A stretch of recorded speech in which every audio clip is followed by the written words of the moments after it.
when you were kind of gearing up for these Olympic Winter Games and all of the brouhaha surrounding the anti-gay laws that Russia had kind of been leading with, you made a big decision.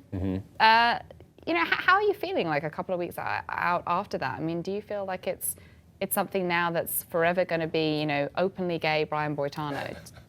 It was a big decision for me because I had always been out to my friends and family. Everybody always knew. So I didn't consider myself out or in. I was just, for a public person, I had a personal life and a private life, and I always kept that aspect of my life for people who were close to me. So when I heard about the president's message of tolerance and diversity, I didn't know that when I accepted the delegation appointment.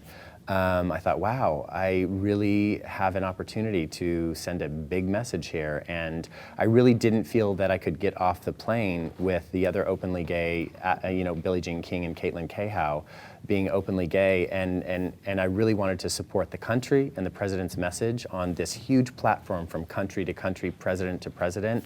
I thought, I think I need to take this opportunity and go outside of my bounds of comfort.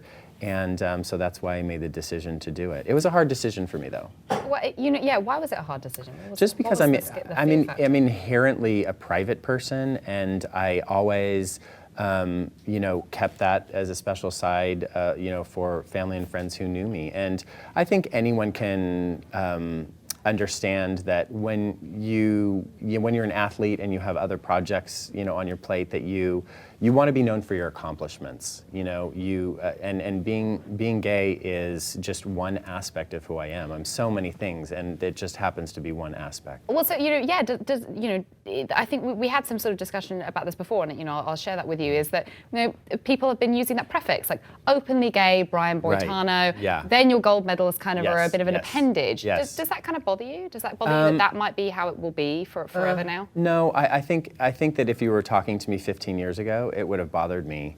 And certainly it was a consideration for me making the decision to come out publicly. But I feel like I'm at the right point in my life right now, that it's really okay. But it's all timing. Everybody's got a different direction that they go in their life, and everybody has a different timing to what they do. And just on that note, you said 15 years ago it would bother you. Why would it have bothered you 15 years ago? I don't know. I just wasn't in that mindset, and I was really, I was totally in skating and doing projects, and I don't think it was as accepted 15 years ago. Do you feel like, though, that you lived in something of a glass closet? Do you feel like people knew but didn't say anything? Yes. I mean, how did that feel kind of in those moments? I do feel that they probably assumed that I was, they never saw me with a girlfriend or anything like that. So they probably assumed, but they also probably assumed that I didn't want to talk about it, and they really did respect that. And I think that's the idea of kind of respect is coming in on all levels.